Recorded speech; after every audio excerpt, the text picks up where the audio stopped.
Ministers say they are preparing to take legal action against Iceland to recover billions of pounds paid out to British savers following the collapse of Iceland's banks. Icelandic voters have rejected for a second time a deal to reimburse the UK and the Netherlands over the failure of Icesave in 2008. The row over the bill comes just a day before a government-appointed commission gives its first view of the future of banking in Britain. Jane Death reports. At the second time of asking, Iceland still hasn't warmed to the idea of paying back the £2.3 billion it owes the UK since the collapse of the internet bank Icesave. In the second referendum on a compensation deal, 60% of people voted no to paying for a private bank's losses, and they'd have paid with interest for the next 30 years. The finance minister said there's no point asking them again. I think it's very hard to interpret this in any other way than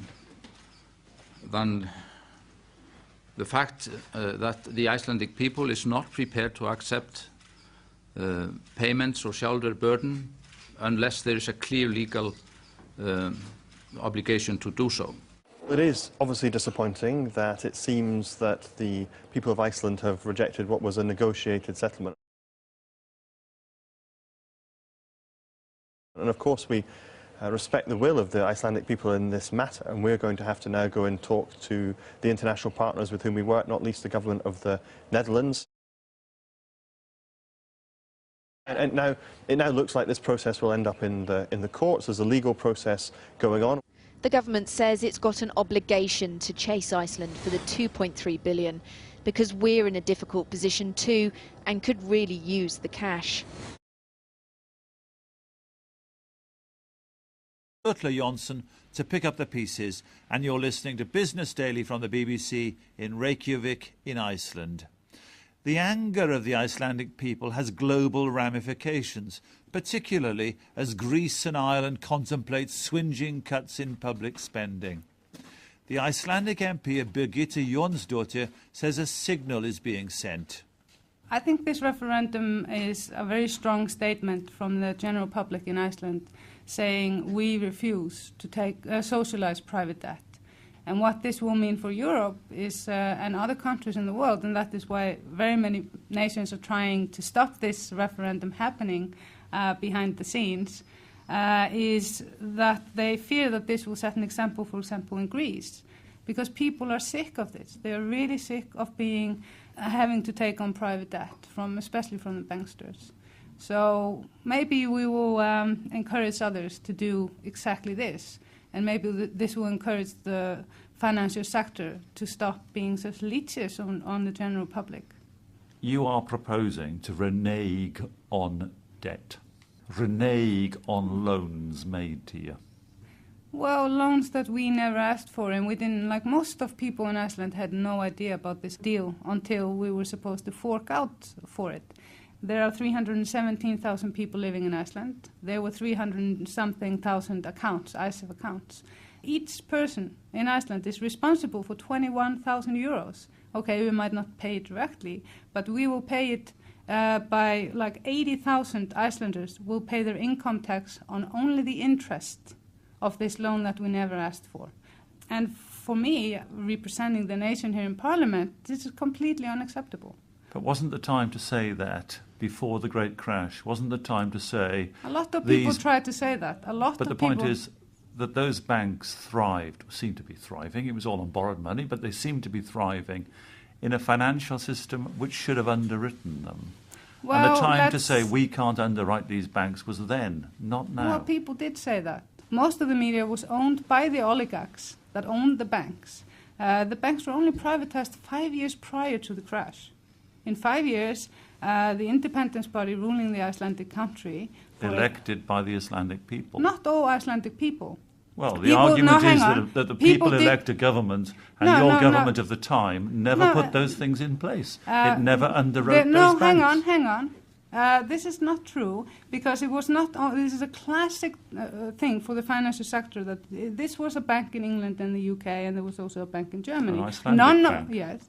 Why did none of these countries stop these banks going into their territory? The home government, an elected government here in Reykjavik, in this building, was thought to be responsible for its own banks. Of course, it is partially responsible. That's why we take so 1/3 you pay the of money. no, we take 1/3 of the risk with this, and then the UK and the Dutch, they take the rest of the risk because their own legislation failed as well. Why should we carry their baggage?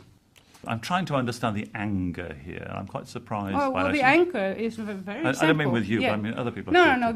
It's quite simple. The UK government put the Terrorist Act on Icelanders while we're down.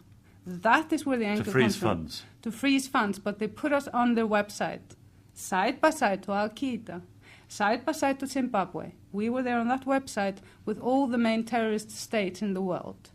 And this not only, they only froze the assets of Landsbanki, however, what it did, it stopped all credit lines to Iceland. We were facing not getting food, not getting medication, forced into an IMF program. They were experimenting. We're a small country. However, don't forget, we're the first country that this brutal force is used on. This is economic warfare. Birgitte Jonsdottir.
Frá lögreglu, þið eru komin í fyrir lokanir og ef þið komið nær, ef ykkur eru koma hérna nær, þá lögreglan tilbúin að beita hittorð og táragasi og kylfum með áþarf að halda. Lögreglumenn tilbúin með brúsana.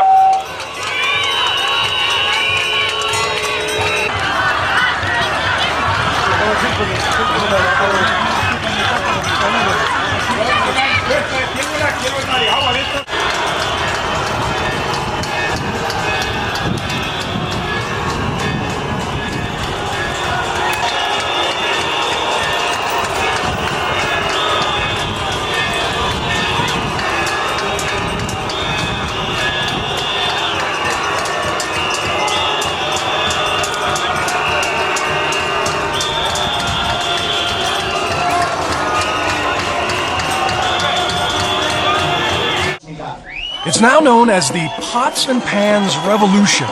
No injuries, few arrests, and instead of blood, streets ran with thrown food. But it was enough to force special elections. The Prime Minister replaced, and 2 protesters were voted into Parliament. You got it all. Yeah. Now you are a member of Parliament. Yes, I am. That's amazing. So from out here to in there, Yeah, in yeah. the space of a few months. Yeah. My name is Harður Torfason. Don't ever give up. Don't ever give up hope. Don't give up. I'm sure it's going to take time, but we are with you in our hearts.